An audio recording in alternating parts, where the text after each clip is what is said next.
A vida cristã autêntica, um tríplice apelo aos filhos de Deus. Esse é o tema da nossa mensagem, à luz das cartas de Paulo a Timóteo.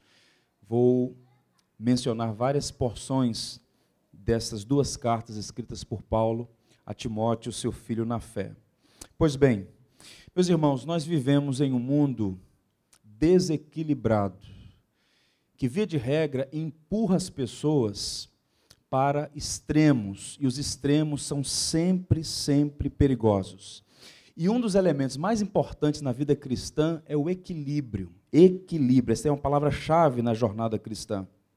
Observe, o Evangelho, ele organiza a vida. A Bíblia fala de sã doutrina porque promove saúde, traz serenidade, equilíbrio, organização, ajustes. Todas as vezes que nós encontramos uma pessoa desequilibrada, ali há sinais da queda, dos efeitos do pecado em nós. De modo que o Evangelho nos chama para o equilíbrio, para a sensatez. E Paulo sabia disso. Paulo sabia que a vida cristã precisa ser equilibrada para ter autenticidade.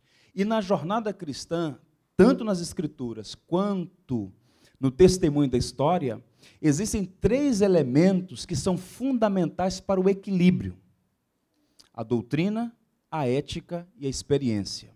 Via de regra, quando esses elementos não caminham juntos, os cristãos vivem desajustados, desequilibrados, razão pela qual é possível às vezes encontrar alguém que é altamente dogmático, doutrinal, conhece todas as doutrinas, disputa a doutrina, entra em controvérsia em qualquer momento, mas muitas vezes a vida não reflete comunhão com Deus. Muitas vezes a conduta ética é questionável. Falta o quê? Equilíbrio. Outros, é possível observar uma piedade, uma vida de oração, mas rasos teologicamente, sem nenhuma condição de dar aos que questionam a razão da sua esperança, não sabem nada de doutrina, passam 200 anos na igreja e não sabem expor a principal doutrina da fé cristã. Desequilíbrio, desajuste. E Paulo sabia que para ter uma vida madura, superlativa, viva, transformadora, é preciso equilíbrio. É preciso conhecer a doutrina cristã, é preciso ter um comportamento que reflita a beleza e o caráter de Cristo, e mais do que isso, é preciso andar com Deus, é preciso ter intimidade com Deus. E é sobre esta vida equilibrada, autêntica, madura, viva e transformadora, que Paulo chama Timóteo, seu filho na fé, a viver. Timóteo estava pastoreando as igrejas em Éfeso, que era a capital da Ásia Menor, e ele estava enfrentando muitos problemas. E Paulo não dá a Timóteo uma receita pronta, olha, faça isso, isso e aquilo, e você vai então ter sucesso na sua vida e no seu ministério. Não, Paulo não trabalha com essas fórmulas mágicas. Paulo é um homem sensato, um homem maduro. Paulo trabalha com princípios, com valores, com fundamentos. E Paulo vai dar a Timóteo alguns valores, alguns fundamentos que vão dar a ele equilíbrio, uma vida cristã autêntica, madura, viva, para que ele possa cumprir a sua vocação e ser bem-sucedido na sua jornada. Curiosamente, ao contrário do que algumas pessoas pensam, Timóteo não é um tipo de herói grego ideologizado, né, ou colocado num pedestal, um mito, alguém que não tinha fraquezas. Não, Timóteo era alguém de carne e osso, não era aquela figura idealizada dos gregos. Ele era como eu e você. Tinha virtudes e tinha vícios. Tinha potenciais, mas também tinha muitas fraquezas. E no caso de Timóteo, ao que tudo indica, tinha muitas fraquezas. E para esse rapaz, pastor, Paulo então encoraja nas duas cartas que escreve para ele sobre esta vida cristã equilibrada e sobre esses três fundamentos: a doutrina, a ética e a experiência. É sobre isso que eu queria então compartilhar com você. Por quê? A Bíblia tem muitos exemplos, eu vou citar o exemplo de Timóteo. Mas a Bíblia tem muitos exemplos de homens e mulheres que viveram esta vida equilibrada, que tinha boa doutrina, uma boa conduta ética e também intensa comunhão com o Senhor. E viveram, a despeito de todas as suas limitações e fraquezas, certamente viveram para a glória de Deus. Mas antes de aprofundar a esses 3 elementos que equilibram a vida cristã, deixa eu traçar para você brevemente o perfil desse rapaz chamado Timóteo. Um dos textos que nós vamos ler é o capítulo 4 de Timóteo, a primeira carta. Mas antes disso, a primeira menção a Timóteo na Escritura vai apontar o fato de que o primeiro elemento que constitui o perfil de Timóteo é que ele era jovem. A primeira menção a ele está em Atos dos Apóstolos, capítulo 16, versos 1 e 2. Vai ser projetado aí. Paulo, na sua primeira viagem missionária, Lucas registra assim: chegou também a Derbe e a Listra. Havia ali um discípulo chamado Timóteo, filho de uma judia crente, mas de pai grego. Dele davam bom testemunho os irmãos em Listra e Icônio. Esta, portanto, é a primeira menção a Timóteo. Essa região é chamada de Licaônia, é uma região perto da Cilícia. Paulo, na sua primeira viagem missionária, chega a essa região e encontra ali esse jovem chamado Timóteo. E a informação biográfica aqui é que ele era de uma família mista. O pai era pagão, um grego, a mãe uma judia temente a Deus, uma judia que buscava a Deus. E ele recebeu instrução, tanto da mãe quanto da avó, como nós vamos ver mais para frente. Essa é a primeira menção. A segunda é 1 Timóteo 4,12. Paulo diz: ninguém despreze a tua mocidade, pelo contrário, torna-te padrão dos fiéis, na palavra, no procedimento, no amor, na fé, na pureza. Do texto de Atos, capítulo 16, para 1 Timóteo 4,12, se passaram aproximadamente entre 15 e 17 anos. Quando Paulo encontrou Timóteo pela primeira vez, Timóteo tinha entre 12 e 16 anos de idade. E Paulo, para escândalo de muitos, quis que Timóteo o acompanhasse. Paulo escolheu um adolescente para ser o seu companheiro de viagem missionária, para ser um bandeirante do evangelho. Isso é muito curioso. Timóteo foi o personagem mais próximo de Paulo em toda a história. Paulo o considerava um filho. Paulo dizia que Timóteo estava gravado no seu coração. Era alguém acerca do qual Paulo sempre trazia sua memória. Paulo acompanhou o crescimento de Timóteo, conhecia suas virtudes e também as suas fraquezas. E desse primeiro encontro, em Atos 16, a esta primeira carta que Paulo se dirige, passaram-se aproximadamente entre 15 e 17 anos. Timóteo agora é um rapaz, um pastor, na casa dos 30 anos, e está enfrentando muitas dificuldades no exercício do seu ministério. Por quê? Ele é um jovem, numa cidade altamente complexa. A gente tem, às vezes, a mentalidade de achar esse mundo bíblico, numa mentalidade evolucionista, primitivo, essas cidadezinhas. Não, não, não. Éfeso era uma grande cidade do mundo antigo. Tinha quase 250 mil habitantes. Era uma das grandes cidades do mundo antigo, cosmopolita, uma cidade turística, uma cidade que tinha uma arquitetura que invejava o mundo helênico. Lá estava uma das 7 maravilhas do mundo. E nessa cidade rica, cosmopolita, multicultural, capital da Ásia, está um pastor na casa dos 30 anos, com o desafio de pastorear não uma congregação, porque as igrejas à época não eram como as nossas hoje, o endereço que você se reporta para lá, não. Eram igrejas espalhadas na cidade, e ele tinha missão, estabelecida pelo próprio Paulo, de cuidar desse rebanho grande, para o contexto grande, mas com dificuldade. Ele era um jovem pastor. E o ditado Yanomami é que cabelo branco não ouve cabelo preto. E o Timóteo agora está enfrentando dificuldades, porque alguns anciãos da igreja, algumas pessoas, tinham resistência a Timóteo. Para vocês terem uma ideia de como era difícil a atividade de um jovem naquele contexto, numa sinagoga ou dentro da ambiência rabínica, com menos de 30 anos, não poderia exercer nenhuma função de autoridade. Para o judeu, ou dentro do mundo judaico, só poderia exercer autoridade, liderar, ter posição de autoridade a partir dos 30 anos. E Timóteo está enfrentando essas lutas. E então Paulo escreve para ele: ninguém despreze a tua mocidade. Esta palavra mocidade, ela era usada em 2 sentidos.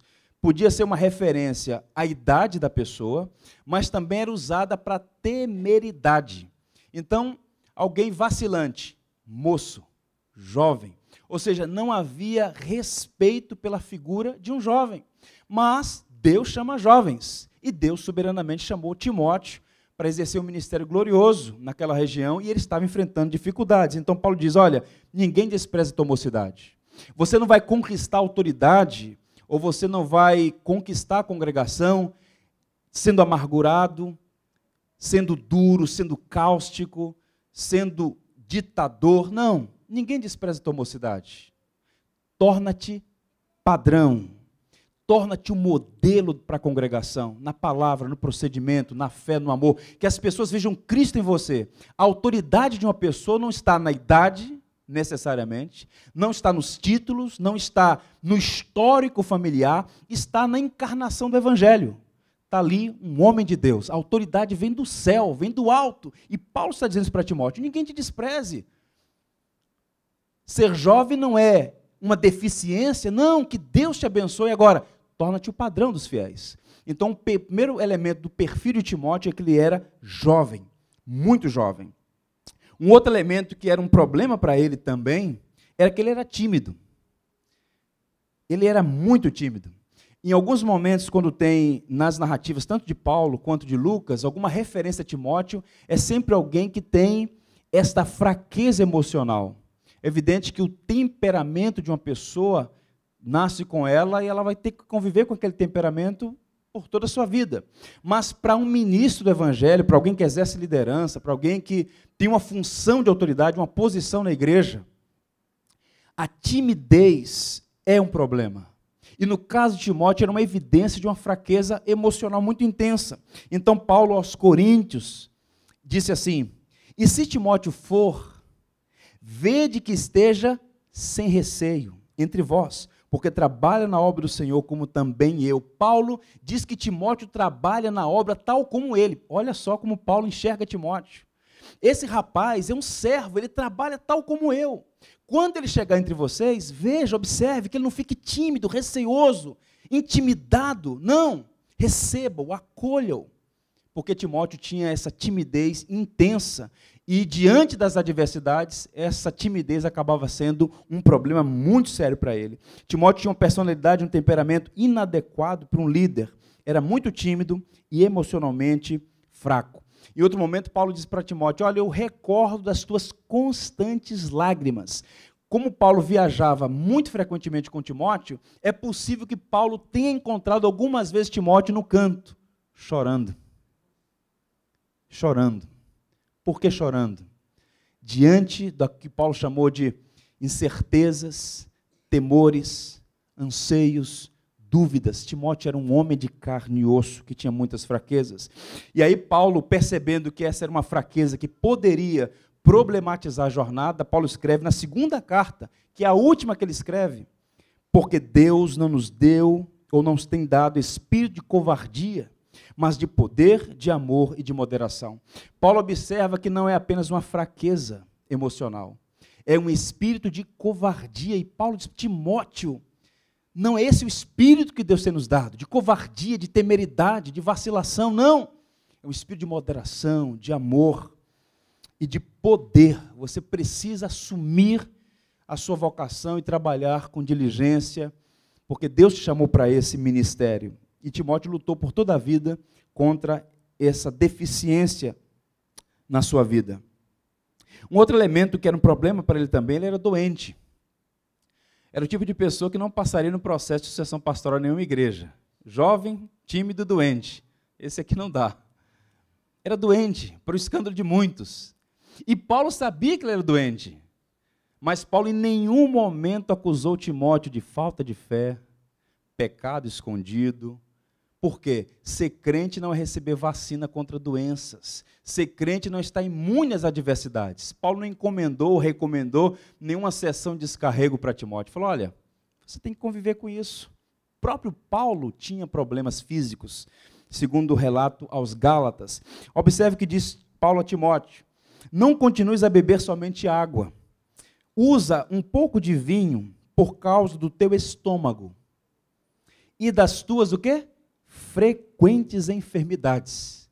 Ele era um rapaz jovem, tímido e doente. Uma primeira enfermidade é citada aqui, algum problema gástrico, mas também outras enfermidades que assolavam Timóteo. Olha que problema. E Paulo diz para ele, olha, dá uma recomendação lá para ele. Ou seja, curiosamente, Paulo percebe que Timóteo tinha essas fraquezas, jovem, tímido e doente. No entanto, havia um elemento em Timóteo que fazia e que de fato fez toda a diferença, é o que faz diferença na vida da pessoa. Quarto elemento no perfil de Timóteo é que ele era um discípulo de Cristo. Era jovem, era tímido, era doente, mas era um discípulo de Cristo, um imitador de Cristo. Ainda muito jovem, ele foi alcançado pela graça salvadora. Timóteo foi alcançado pelo Evangelho. A narrativa é que tanto a mãe, Eunice, quanto a avó, Lóide, instruíram Timóteo nas Sagradas Letras. E quando Paulo chega naquela região, houve um bom testemunho sobre Timóteo. Ele era, de fato, um discípulo de Cristo. As pessoas deram bom testemunho de Paulo. Ele escreve assim na segunda carta: lembrado das tuas lágrimas, lembra da dificuldade emocional? Está lá. Lembrado das tuas lágrimas, estou ansioso por ver-te, para que eu transborde de alegria pela recordação que guardo. Agora observe aí. De tua fé sem fingimento. A mesma que primeiramente habitou em tua avó Lóide e em tua mãe Eunice, e estou certo de que também em ti. Paulo teve tempo suficiente para atestar a idoneidade, a autenticidade da fé de Timóteo. Não era alguém que enamorou-se com a fé, ou alguém que ficou vislumbrado com algum aspecto da doutrina e falou, bem, é isso que eu quero, mas lá na frente tu tibiou. Não, era alguém que tinha fé sem fingimento. Não era um crente nominal. Não era alguém que se afeiçoou com algum aspecto do cristianismo, não. A fé sem fingimento que habitou na tua avó, que habitou em ti, que habitou em tua mãe, que estou certo que também habita em ti. Ele foi então catequizado, instruído, tanto pela avó quanto pela mãe. Há uma foto do pintor holandês chamado Rembrandt. Ele pintou vários quadros magníficos. Um deles é sobre essa instrução da avó a Timóteo. E o quadro vai aparecer aí, o texto diz: desde a infância sabe as sagradas letras. Na tenra infância ele já recebeu o leite do evangelho, as sagradas letras. Então quando Paulo chega na Licaônia e encontra aquele menino, está ali um discípulo. Alguém que tinha fraquezas, tinha limitações, mas era um seguidor de Jesus Cristo. E ele então, Paulo, decide, para o estranhamento de muitos, que Timóteo siga com ele nas viagens missionárias. Timóteo nasce num lar dividido, mas sua mãe e sua avó não lhe deixaram sem aquilo que era mais precioso, as sagradas letras. Abrindo um parêntese aqui, é muito importante dar as necessidades, suprir as necessidades dos nossos filhos, mas nunca, jamais podemos perder de vista que a maior de todas é esta, sagradas letras. Muitos filhos recebem tudo quanto precisam, mas o principal é negligenciado, as sagradas letras. Nossos filhos podem ser doutores no futuro, mas se não tiverem o principal, toda instrução será para a própria desgraça deles. Porque sem o temor de Deus, sem a luz do evangelho, nada, absolutamente nada, terá valor. Como disse João, quem tem um filho tem a vida, quem não tem um filho não tem a vida. E para ajudar esse rapaz, jovem, doente, tímido, mas discípulo, Paulo então dá uma série de instruções que nós podemos ordenar a partir dessas três perspectivas, sobre a doutrina, a ética e a experiência. Então vamos lá a esse apelo tríplice que Paulo faz ao seu filho na fé, a Timóteo, a quem Paulo instruiu também no Evangelho, e certamente Timóteo foi muito edificado com o exemplo e com a instrução vindas do apóstolo Paulo. Primeiro elemento que me chama a atenção aqui, primeiro apelo de Paulo a ele é santidade na conduta. O verso que nós lemos diz: ninguém despreza a tua mocidade, pelo contrário, torna-te padrão dos fiéis na palavra, no procedimento, no amor, na fé, na pureza. Essa expressão, torna-te padrão, essa expressão aí, é uma expressão técnica, uma palavra que Paulo escolheu para mostrar para Timóteo como deveria ele reagir diante das dificuldades que ele estava enfrentando por conta da sua juventude. Repito, Timóteo não deveria enfrentar o problema com amargura, com culpa, com rejeição das pessoas, mas deveria adotar para si, ou chamar para si a responsabilidade de ser o que Paulo chama aqui de padrão dos fiéis. O que é que significa isso? Essa é uma palavra no original, que num primeiro momento significava golpe. Tupos, golpe. Depois passou a ser usada para impressão. E no momento da história em que Paulo utiliza aqui, era uma palavra usada para cópia. O que Paulo está dizendo para Timóteo, torna-te padrão, é basicamente o seguinte: você tem que se tornar, para a congregação, para os fiéis, para aqueles que creem, uma impressão de Cristo, uma cópia de Cristo, uma conduta semelhante de Cristo. Você tem que viver o Evangelho. A autoridade não é uma coisa que se compra, a autoridade é uma coisa que vem dos céus à medida que você vive o Evangelho. Torna-te padrão, seja uma cópia, uma referência. Quem olhar para você vai ver Cristo. Como, Paulo? Na palavra, no procedimento, no amor, na fé, na pureza. Nos mais variados campos comportamentais, no coração. Reflita Cristo, a beleza e o caráter de Cristo. As pessoas não desprezariam a juventude de Timóteo se vissem nele Cristo encarnado. A autoridade que vem à medida que vive-se o Evangelho. Então, deixa eu mostrar para vocês alguns elementos aqui no padrão que Timóteo deveria ser para os fiéis. Primeiro, na palavra e no procedimento. Palavra e ações. Tanto no que se fala, quanto no que se faz. Timóteo deveria ser, então, reflexo de Cristo. A Bíblia diz que a boca fala do que o coração está cheio, e a vida revela, então, quem está no comando. Como é que eu sei se uma vida é governada por Cristo ou governada pelo próprio coração corrompido? Pelo que fala, pela maneira como vive. É basicamente isso. E Cristo falou: pelos frutos conhecereis a árvore. Qual é o fruto que você tem dado? Deixa eu ver teu fruto. É pelo fruto que se conhece a árvore. Tiago vai no mesmo caminho. Vem cá, você já viu uma fonte salgada jogar água doce? O problema é a fonte. Qual é a fonte? Paulo vai dizer: Timóteo, torna-te padrão na palavra, no procedimento. Os discípulos de Cristo devem cuidar das palavras e das ações.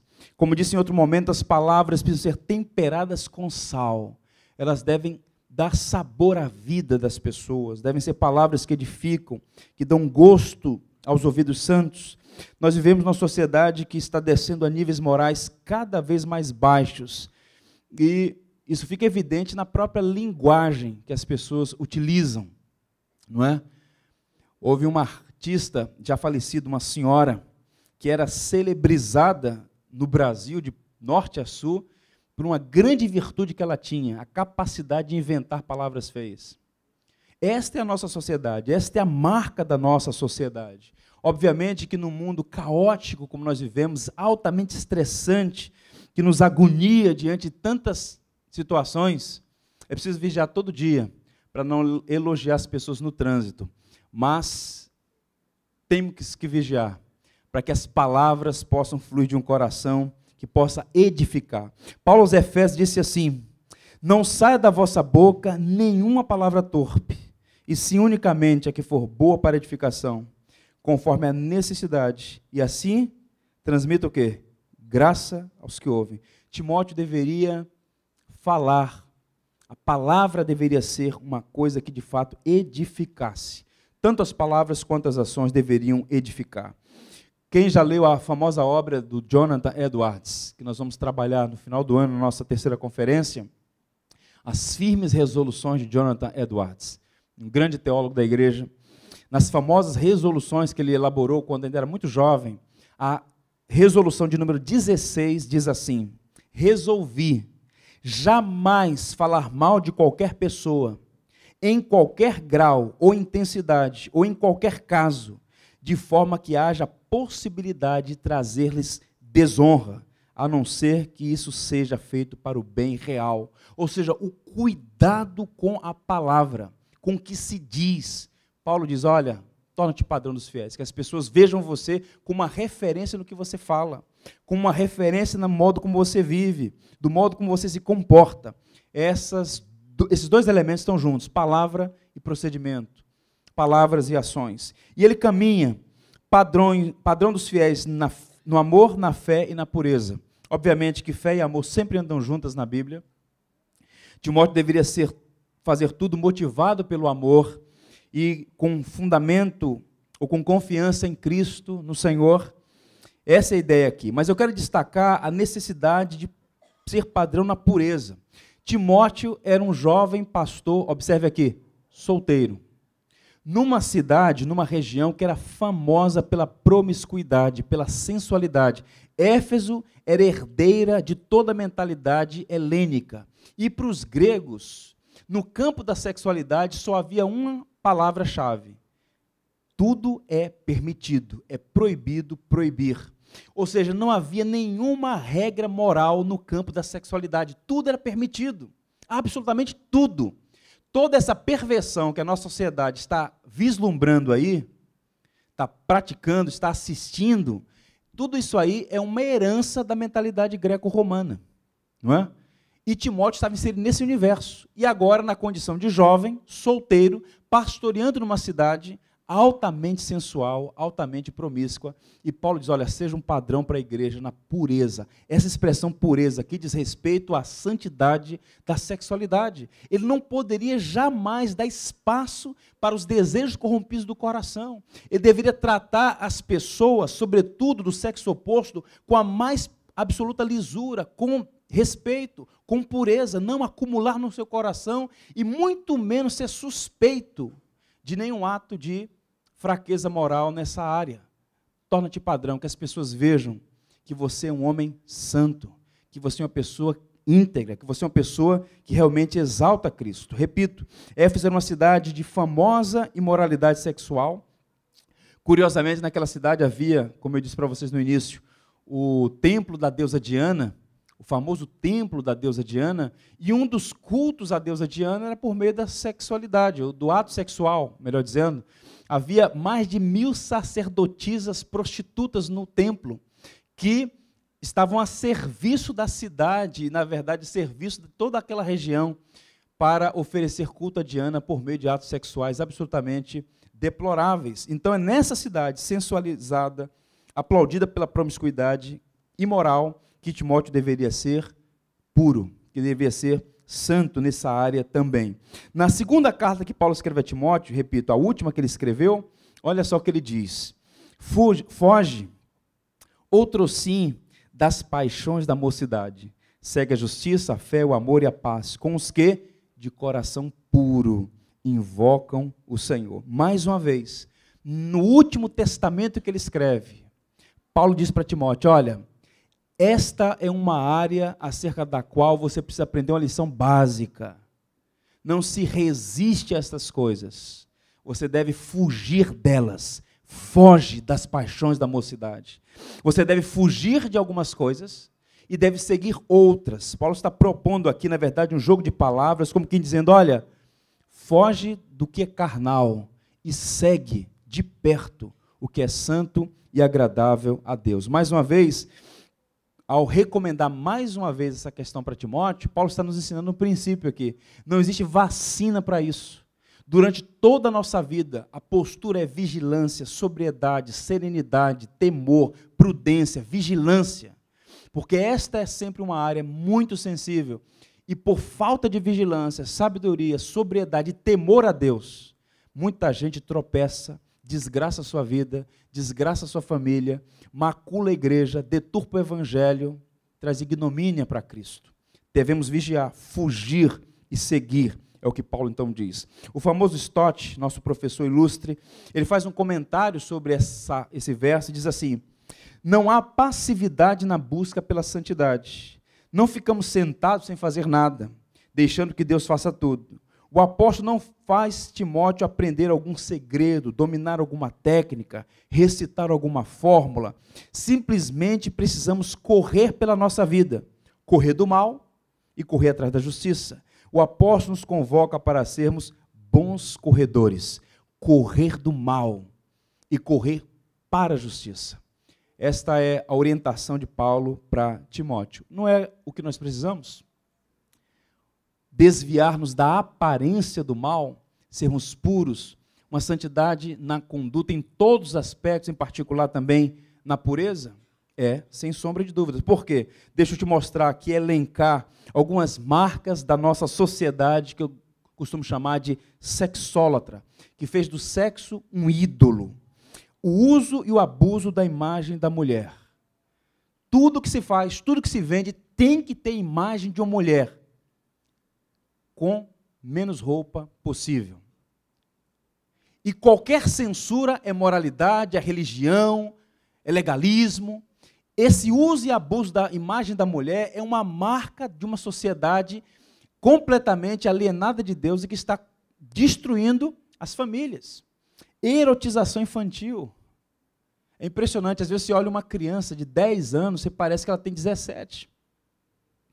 E detalhe, ao que consta, até onde eu sei, crianças de 10, 12 anos de idade não trabalham, não têm carteira assinada, não têm renda. As roupas são compradas pelos próprios pais.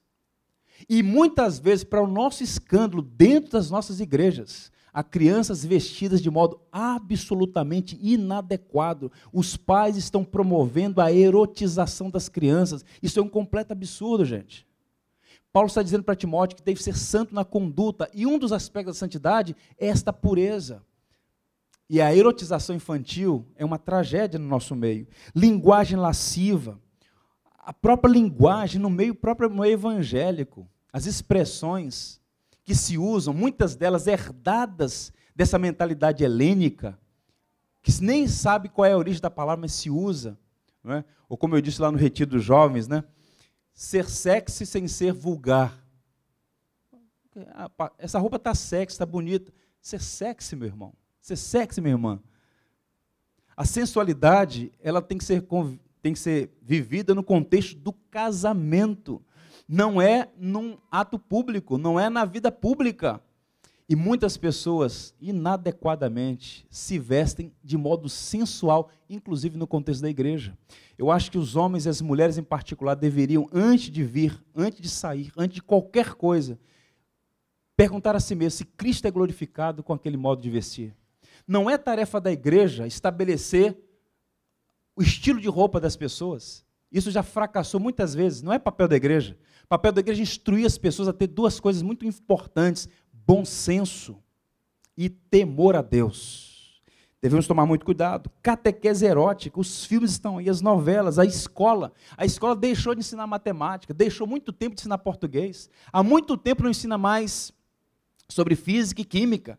Elas estão catequizando as pessoas com uma ideologia que é anti-Deus, que é anti-evangelho, e que promove o tudo é permitido, nada é proibido. Os filmes estão aí catequizando. Eu costumo dizer que a Rede Globo de televisão e as outras emissoras, mas a Globo principalmente, tem o mais amplo e eficiente sistema catequético do Brasil.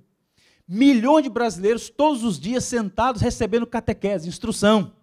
E nada daquilo tem harmonia com o Evangelho, ensinando as famílias a andar na contramão da vontade de Deus. Catequese erótica, escravidão da pornografia, que é chamada de cocaína da internet. Quanta gente viciada, quanta gente adoecida, e que se não pedir ajuda, não consegue se libertar. Distorção do propósito da sexualidade. Deus criou seres sexuais, nós somos seres sexuais, mas há um propósito para a sexualidade. No entanto, essas distorções todas são promovidas por uma sociedade sexólatra. A maioria dos casos de divórcio e de casamentos em conflito acontece entre casais que não vigiam em relação a essas coisas. Vão sendo catequizadas paulatinamente e por falta de vigilância, muitas vezes se encontram numa situação irreversível e acabam tendo sérios problemas no casamento. Eu tenho uma frase que eu costumo dizer o seguinte: o namoro deve ser o vestibular do casamento e não um treinamento para o divórcio. Foi feita uma pesquisa nos Estados Unidos que constatou que boa parte dos casais divorciados, o percentual maior é de gente que teve relacionamento sexual antes do casamento ou que teve um namoro altamente pecaminoso. O que você faz terá implicações na sua família, pode ter certeza disso. E nós precisamos, como Paulo orientou a Timóteo, torna-te padrão dos fiéis, entre outras coisas, na pureza. Não entre nesse caminho que o mundo está ensinando. Isso aqui não é moralismo, não é hipocrisia, não é invasão na privacidade das pessoas, é sensatez, é evangelho, é palavra de Deus. Pureza na conduta ética, pureza na sexualidade. Eu quero indicar para vocês 2 livros Vou projetar aí. O primeiro deles chama-se Desejo e Engano, é do Albert Muller, é um reitor de um dos grandes seminários nossos nos Estados Unidos. Ele escreveu essa obra, é um texto extraordinário. Você pode comprar fisicamente ou pode baixar gratuitamente no site da editora, que já foi disponibilizado lá em e-book. E o outro é do Joshua Harris, chama-se Sexo Não é o Problema, Lascívia Sim. Ele mostrando o conceito bíblico da sexualidade na contramão da lascívia que esse mundo então propõe, aplaude e promove. Então, 2 livros para vocês, aqueles que tiverem interesse em aprofundar a reflexão. Então, o primeiro aspecto para manter o equilíbrio é a santidade na conduta. Que Deus nos abençoe nessa direção. O segundo elemento que Paulo recomenda a Timóteo para ter equilíbrio é firmeza na doutrina. Não apenas ética, não apenas santidade, embora seja tudo isso importante, mas o outro elemento. Olha a recomendação dele na primeira carta, capítulo 6, verso 12. Combate o bom combate da fé. Pergunta, o que significa isso? O que significa combater o bom combate da fé? O que significa fé aqui? Essa é uma palavra muito interessante, porque é uma expressão teológica que aparece em outros lugares na Bíblia com nomes similares. Por exemplo, fé, ensino, tradição, depósito. São expressões que dizem respeito a um corpo de doutrinas que nós cristãos temos que conhecer, proclamar e defender. Então, Paulo diz para Timóteo, olha, você precisa combater o bom combate da fé. Você precisa defender a doutrina. Você precisa ter firmeza teológica. E Éfeso era uma cidade pagã, de múltiplas divindades, de várias seitas e religiões, e Timóteo não podia vacilar quanto a isso. Ele não podia negociar a doutrina. Ele não podia ser subserviente àquela cultura, não. O cristão tem verdades reveladas na palavra que ele não pode negociar. E Timóteo deveria ser um combatente, defender a verdade. O Stott, em um comentário também, diz assim, essa é a verdadeira sucessão apostólica, a saber, a continuidade da doutrina transmitida pelos apóstolos, legada a nós e protegida pela igreja a cada geração. Devemos defendê-la, proclamá-la e ensiná-la com toda fidelidade. Paulo está dizendo para Timóteo o que nós precisamos ouvir constantemente. Precisamos ser conhecedores, proclamadores e defensores da fé. Fé aqui, corpo de doutrinas reveladas na Escritura e que a igreja protege como tesouro, como depósito, que não pode ser negociado. Faz parte não apenas do ministério de um líder, mas de todo cristão, combater, defender, lutar pela fé que foi entregue aos santos. Capítulo 6, versos 20 a 21. E tu, ó Timóteo, guarda o que te foi confiado. Evita os falatórios inúteis e profanos e as contradições do saber, como falsamente lhe chamam, pois alguns, professando, se desviaram da fé. A graça seja convosco. Guarda o que te foi confiado. Firmeza na doutrina da fé. Hoje em dia, é cada vez mais raro encontrar pessoas que entendem este aspecto da vida cristã, de conhecer a doutrina, de proclamá-la, de defendê-la. Hoje a gente vive numa cultura plural. Todos os caminhos levam a Deus, toda religião tem sua verdade, é a cultura do inclusivismo, do multiculturalismo. Então, pastor, vamos pregar nossa doutrina e não vamos nos importar com o que estão falando lá fora, não. Não é essa a mentalidade de Paulo. Paulo, ele argumenta que o pregador deve anunciar a verdade e denunciar o erro. A Tito, Paulo diz, é preciso fazê-los calar, porque andam pervertendo casas inteiras, ensinando o que não devem, por torpe ganância. E muitas vezes a igreja, ela se acomoda a essa cultura inclusivista, pluralista, do politicamente correto, e ela deixa de denunciar.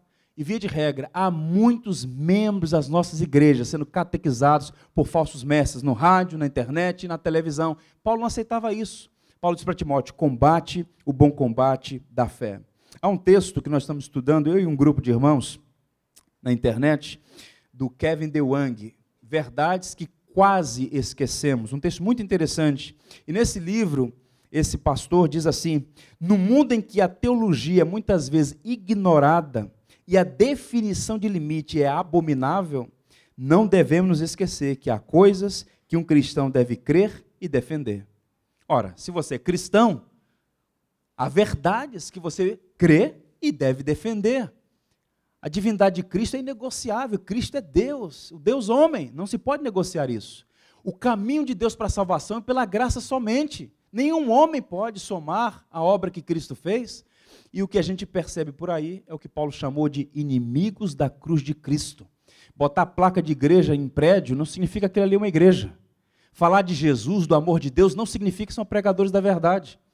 Nós precisamos ter critério em relação a isso. Mas, para tanto, é fundamental ter esse entendimento.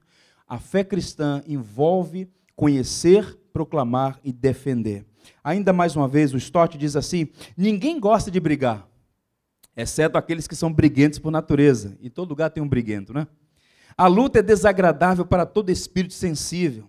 Há algo insano em gostar de controvérsias. Ainda assim, o apóstolo chama de o bom combate.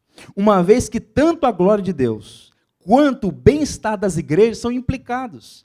Até a mansidão que devemos buscar não deve nos impedir de lutar pela verdade. Não podemos negligenciar essa tarefa desagradável. Falar o que as pessoas gostam de ouvir é tentador. Razão pela qual Paulo muitas vezes foi criticado, o próprio Cristo o foi, os demais apóstolos, porque eles eram comprometidos com a verdade e não com a popularidade. Via de regra, popularidade e verdade geralmente andam de mãos bem distantes, de mãos afastadas. É por isso que a gente precisa entender essa necessidade. Outro dia, conversando com um rapaz, um amigo, ele, falando sobre essas questões de controvérsias e doutrinas, e da dificuldade nesse mundo plural, tudo agora é igreja, todo mundo é crente, ou como disse alguém num programa de televisão, procura uma igreja do seu gosto, né? Há igreja para todos os gostos e tal. Nesse mundo plural, é difícil você manter essa ideia de anunciar a verdade e em amor, sem espírito de vingança ou de altivez, denunciar erros. E aí nos veio à mente o fato de que quando nós não estamos comprometidos com a verdade, com a glória de Cristo, nem com o bem-estar das pessoas, a gente não se importa. Mas se você teme a Cristo, se importa com a igreja e com a saúde das pessoas, saúde emocional, espiritual, você deve então ter essa mentalidade. No nosso site, lá na internet, nós colocamos um texto, vai aparecer para vocês aí, ó. E isso aí ganhou o Brasil inteiro, essa imagem que nós produzimos, está lá no nosso site lá. Se nos importássemos mais com a glória de Cristo e com o bem da alma humana, não seríamos capazes de suportar a corrupção do evangelho da graça. Então, quando a pessoa não se importa, não, deixa isso para lá, não está interessado na glória de Cristo, nem tampouco no bem-estar das pessoas. Porque, observe, há muita gente pisando na cruz de Cristo. Há muita gente costurando o véu que a cruz já rasgou, como cantou brilhantemente João Alexandre, ensinando outro evangelho por torpe ganância. E o que nós fazemos? Somos acomodados pela política do deixa isso para lá. Paulo diz, não, combate o bom combate da fé. Não estou falando para você ficar arrumando guerra e briga em toda esquina, não. Mas afirme as verdades do evangelho. E converse com as pessoas com honestidade. Olha, meu amigo, com sinceridade. E por amor a você, deixa eu lhe dizer, isso que você crê e você segue é um erro. A Bíblia não diz isso, a Bíblia não ensina isso. Afirmar estas coisas é expressar amor e ter preocupação e zelo pela glória de Cristo. Para isso, para tanto, nós precisamos ter uma nova postura com a Bíblia, com o estudo, com a reflexão teológica, e falta-nos muito isso, irmãos. Nós temos muita disposição para tantas coisas, mas quando se fala de Bíblia, de leitura e de estudo, olha que dificuldade. Chama para um churrasco, se não chamar, fica com um beijo que dá uns 2 metros de distância. Poxa, o pastor fez churrasco, não chamou.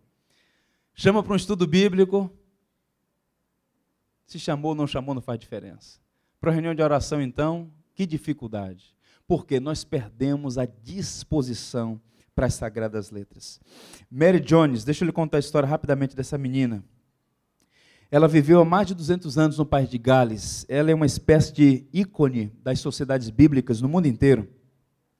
Nasceu, então, no país de Gales, e muito pobre, e ela ouvia com muita atenção, desde os 9 anos de idade, quando sua família foi convertida e passou a frequentar a igreja inglesa, ouviu o pastor pregando, e ela observava, diz ela, o pastor abrindo o livro, e lendo e pregando, e ela queria, porque queria, um livro, a Bíblia. Aprendeu a ler e escrever, o que era raro entre os pobres há 200 anos, e objetivou no seu coração comprar um exemplar da Escritura. E naquele tempo, inclusive, pastores não tinham, muitos pastores não tinham, eles tinham extratos da Bíblia, porque era muito caro um exemplar da Escritura há 300, 200 anos.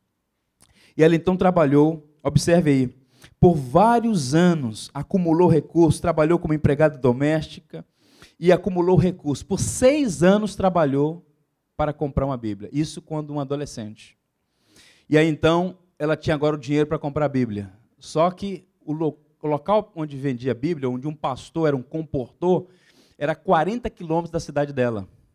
E essa menina, 14, 15 anos, percorreu a pé 40 quilômetros com o dinheirinho no bolso para comprar a Bíblia. Quando ela chega na casa do pastor, o pastor, olha, tem 3 aqui somente, mas já estão vendidas. E o que é que ela fez? Começou a chorar. Contou a história dela. O pastor ficou tão comovido, falou, olha, eu vou então te vender uma e depois eu vou a Londres buscar outra para o pastor aqui da região. E o pastor, quando foi buscar a Bíblia em Londres, contou a história dela. Um grupo de empresários cristãos falou, olha, ficou tão comovido e criou-se a primeira sociedade bíblica britânica do mundo, que deu origem às demais sociedades bíblicas no mundo inteiro, dos Estados Unidos, a do Brasil, que é a segunda maior do mundo hoje, porque esta menina é um grande exemplo para nós. Pobre, sem recursos, mas com um interesse magno, ter a Bíblia, estudar a Bíblia, conhecer a palavra, e fez todo o sacrifício. Hoje, nós temos todo tipo de Bíblia, Bíblia de estudo, Bíblia de capa rosa, Bíblia de capa militar, Bíblia com urso de pelúcia, tem de tudo. Só não tem, muitas vezes, disposição para ler e para estudar. Isso é triste ou não é, gente? Como é que você vai conhecer, proclamar e defender o que você não conhece? É impossível. Nós precisamos, então, pensar nessas questões. Agostinho, o grande bispo de Hipona, disse assim, olha, o temor de Agostinho, a reverência diante da Escritura. Tal é a profundidade das Escrituras cristãs, que mesmo que eu me devotasse a estudá-la, sem nada mais fazer, desde a mais tenra infância à decrepitude, com o mais sublime desejo, o mais dedicado zelo, e talento maior do que eu tenho, eu ainda estaria diariamente progredindo em descobrir os seus tesouros. Um homem que devotou a sua vida, desde a sua conversão, a estudar a Escritura. Um homem profundo, que influenciou grandemente a fé cristã, o cristianismo, porque estudou, e ele deu esse testemunho da profundidade da Bíblia. E para você conhecer, proclamar e defender, você tem que estudar, tem que mudar o comportamento em relação à Escritura. As nossas escolas bíblicas estão esvaziadas, as nossas conferências, boa parte delas, não é frequentada pelos crentes. Ano passado, não, ano retrasado, nós tivemos aqui no Brasil o maior apologeta da atualidade, William Lane Craig, o homem com pós-doutorado, fala nos principais debates nas academias do mundo inteiro, disputando entre os maiores ateístas da atualidade. O homem esteve aqui na Igreja Batista Curuçá, na Tijuca. Fomos um grupo daqui para lá, tinha 70 e poucas pessoas para ouvir o homem. Há uma indisposição para aprender, para ler, para estudar, para conhecer, que é um escândalo. Enquanto em outros lugares, como em Cuba, na última viagem que fiz para lá, eu vi um homem de 60 e poucos anos percorrer 40 e tantos quilômetros de bicicleta e ficar o dia inteiro ouvindo exposições e mais exposições da Escritura. Nós precisamos mudar a nossa disposição, a nossa relação com a Bíblia, com a teologia e com a doutrina cristã. E aqui na Betel, em particular, nós temos tido muitas oportunidades. Biblioteca, livraria, um púlpito que zela pela pregação, pelo estudo, pela teologia, as conferências, tudo à mão. Mas falta-nos muitas vezes a disposição. E Deus vai te cobrar disso. Anota isso aí. Deus vai te cobrar. Como vai cobrar de mim também. Pois bem, avançando para o final. Um terceiro elemento, a intensidade na comunhão. Santidade na conduta, firmeza na doutrina, que devemos conhecer, proclamar e defender, mas também intensidade na comunhão. Não adianta apenas ter um comportamento exemplar, ou ter conhecimento doutrinal e defender ou combater o bom combate. É preciso algo mais. Comunhão, vida, intimidade com Deus. E os versos 11 e 12 do capítulo 6 da primeira carta dizem assim: tome posse da vida eterna, para a qual também foste chamado, e de que fizeste boa confissão perante muitas testemunhas. Olha só, Timóteo já era cristão. Ele é um discípulo de Cristo, um companheiro de Paulo, um pregador do Evangelho. Agora, Paulo escreve para ele e diz, olha, toma posse da vida eterna. O que significa isso? Está aqui outra expressão que os falsos mestres por aí deturparam e que a gente não usa mais. Vai tomar posse, né? Eu devia tomar posse agora de carro, tomar posse de casa, tomar posse da namorada do outro. Mas, enfim, mas tomar posse da vida eterna, o que significa isso? Bem, essa é uma expressão que significa basicamente, viver a vocação primária da nossa existência. Para que Deus te chamou? Para a vida eterna. E o que é a vida eterna? É ficar no céu por toda a eternidade ouvindo os anjos tocando harpas. Não é isso, não. A vida eterna é conhecer a Deus. A vida eterna é contemplar a glória e a beleza de Deus. A vida eterna é ser íntimo dele. A vida eterna é ser amigo de Deus. Vida eterna não diz respeito apenas à quantidade de tempo, até porque o tempo não vai mais existir. Entraremos num campo da eternidade que foge completamente à nossa capacidade de mensurar. Ele está falando aqui sobre a qualidade da vida. Ele está falando aqui de relacionamento com Deus, que começa aqui e agora. Timóteo, toma posse da vida eterna. Estreita a tua relação com Deus. Anda com o Senhor. Ouve a voz do teu Senhor. Toma posse. Antecipa aquilo que você vai experimentar em um grau profundo na eternidade. Quando Jesus, segundo João, faz a famosa oração sacerdotal no capítulo 17, vejam como ele começa. E a vida eterna é esta. Qual é a vida eterna? Que te conheçam a ti, o único Deus verdadeiro, e a Jesus Cristo, a quem enviaste. A vida eterna é esta. A vida eterna não começa quando você desce à sepultura, ou não vai começar quando Cristo voltar e te levar para a glória. A vida eterna começa aqui.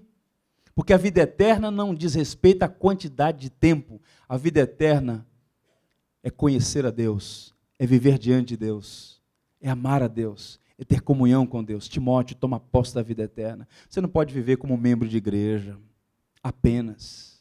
Você não pode vir cantar meia dúzia de cânticos, aprender algumas verdades doutrinais, ter um bom comportamento na sociedade, tudo isso faz parte, mas olha, toma posse da vida eterna. Anda com Deus, conhece a Deus. A maior glória da existência humana é conhecer a Deus. A expressão que Paulo usa aqui para tomar posse é apropriar-se de alguma coisa trazendo para si. Não é ir para, é trazer para. Toma posse, aproveita. Timóteo deveria tomar posse da vida, daquilo que pertencia a ele, por graça, comunhão e vida com Deus. Muitas vezes a gente padece por não saber dessas coisas. Ou seja, não temos a liberdade que deveríamos ter, a comunhão que deveríamos ter, por simplesmente negligenciar esse elemento da vida cristã tão substancial. Deixa eu lhe contar a história de um francês chamado Louis Decaux. Os franceses aí, os poliglotas, me ajudem na pronúncia. Coloque a língua entre os dentes. Esse camarada lutou na Primeira Guerra Mundial, que ano passado completou 100 anos, 1914, foi quando eclodiu a Primeira Guerra. E ele era de uma região no centro da França, e obviamente que os franceses foram envolvidos naquela Primeira Guerra. E ele foi então para o campo, para o fronte, mas chegou lá, foi criado com todinho, com o danoninho da mamãe, e quando ele viu a coisa, ele falou, não, aqui eu não fico, vou para casa. E fugiu. Ele foi para casa, mãe, o que você está fazendo aqui? A guerra terminou? Não, não terminou não, eu que não estou afim de continuar por lá. E a mãezinha dele escondeu ele no porão. E todo dia levava leitinho, marmitinha, miojo e tantas coisinhas que ele ia lá comendo. E ele ficou nessa condição por 21 anos. vivendo no porão da casa, escondido. Por quê? É guerra, meu amigo. Deserção é pena capital. Desertor é pena capital. E se o Estado não trabalhasse assim, não teria soldados. Ou você morre defendendo, ou vai morrer lá na cidade humilhado. Então, muita gente, ao desertar, tinha que viver escondida. E esse cara viveu por 21 anos no porão de casa. Mas só que aconteceu um caso, que ele não planejou, mas aconteceu. A mãe morreu. E agora? Ele não podia mais ficar sem comer, e ele decidiu sair lá do porão depois de 21 anos. E ele sai esquelético, tudo diferente, então ele se dirige a um posto militar para se entregar. Pelo menos lá, antes de morrer, eu vou pelo menos comer alguma coisa. E quando ele se entrega, já vai contando casos, baforido, olha, eu sou desertei mesmo, e começa a chorar, minha mãezinha morreu, a situação é essa e essa. Eu estou, evidentemente, parafraseando no estilo da Bahia. Mas, quando ele então se apresenta, o homem diz, meu amigo, onde é que você estava? Cara, há vários e vários anos, uma lei de anistia foi aprovada, todos os desertores estão livres. Tinha liberdade, mas vivia como? Preso, medíocre, abatido, desnutrido, infeliz, sem alegria, amargurado, num porão sem ver a luz do sol. Tem muito crente que vive assim, chamado para a liberdade, chamado para uma vida gloriosa, para uma vida superlativa, para uma vida de comunhão com Deus, mas vive como? Como um algemado. Por quê? Não toma posse da vida eterna, não tem vida com Deus. É um religioso, e alguns são maus religiosos, nem ser bom religioso sabem. Mas a proposta do Evangelho é de outra natureza. Eu encerro fazendo aqui duas aplicações, eu vou só apenas ler por conta do tempo. Esse chamado é relevante para todo cristão. Não é para Timóteo apenas, é para o cristão, em linhas gerais. A vida cristã autêntica, esse apelo à santidade, a doutrina e a experiência com Deus é para todo cristão. 2 Timóteo 3,17, a fim de que o homem de Deus seja perfeito e perfeitamente habilitado para toda boa obra. Então nós precisamos ser éticos na conduta, fiéis na doutrina e profundos na comunhão com Deus. Segundo elemento, esse chamado é fundamentado, ou melhor, é fundamental. Esse chamado é fundamentado ou fundamental para uma vida cristã equilibrada. Fundamental, é a expressão aí. Sem esses três elementos, santidade na conduta, firmeza na doutrina e profundidade, intensidade na comunhão, não é possível uma vida cristã equilibrada. Razão pela qual Paulo escreve a Timóteo, exorto-te perante Deus, que preserva a vida de todas as coisas, e perante Cristo Jesus, e diante de Pôncio Pilatos, fez boa confissão, que guardes o mandato imaculado, irrepreensível, até a manifestação de nosso Senhor Jesus Cristo. Esses elementos devem ser preservados até a manifestação de nosso Senhor Jesus Cristo. E uma expressão chave que aparece nas duas cartas de Paulo a Timóteo, essa que vai ser projetada aí. Tu, porém, ó homem de Deus. Homem de Deus. Vocês sabem que no Antigo Testamento essa expressão homem de Deus é raramente empregada. É um título honorífico só para algumas pessoas. Moisés recebeu esse título, o Ishá e Yavé, Elias. E agora Paulo diz para Timóteo, homem de Deus.